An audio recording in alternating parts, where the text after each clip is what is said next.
1 or 2. Kaine? Mom's voice echoed off the cement walls as she stepped outside. The glass door swished as it closed behind her. I didn't look at her as she stepped up to my side. My eyes were aimed blankly ahead as I wrestled with my decision.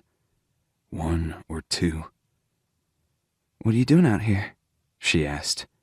"We've been looking all over the hospital for you." I wasn't sure how long I'd been standing out here.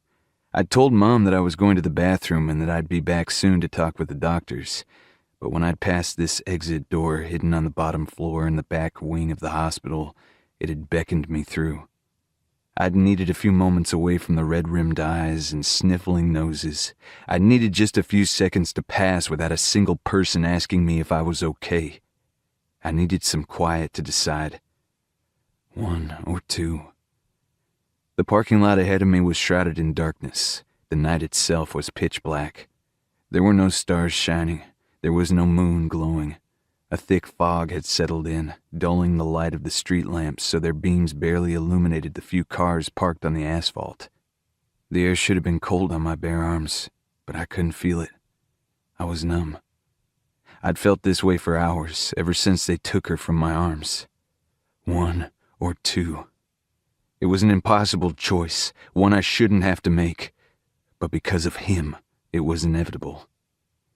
"Kaine, I'm so sorry. What can I do?" "I can't decide."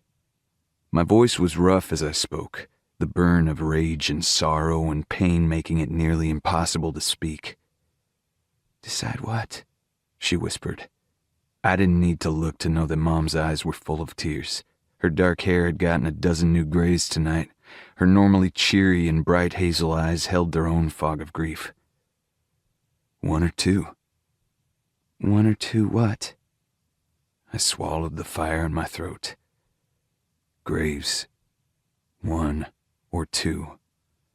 "Oh, Kaine." Mom began to weep and her hand reached for my arm, but I shied away. "Please come inside, sweetheart, please. We need to talk about this. He needs to talk to you. Give him a chance to explain." "I have nothing to say to him. He'd done this. He was the reason I had to decide." "Kaine, it was an accident, a tragic accident," she hiccuped.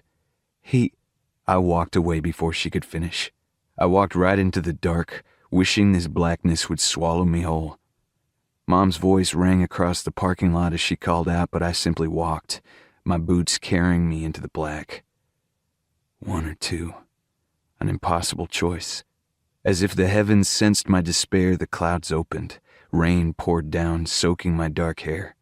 It dripped over my eyes and coated my cheeks. The water soaked my jeans, making them cling to my legs. But I couldn't feel the water droplets as they streamed down the bridge of my nose. I couldn't feel the locks of hair that were stuck to my forehead.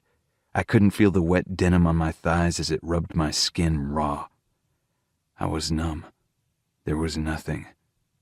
Nothing except the weight of 4 pounds, 2 ounces wrapped in a pink blanket resting in my arms as I said goodbye.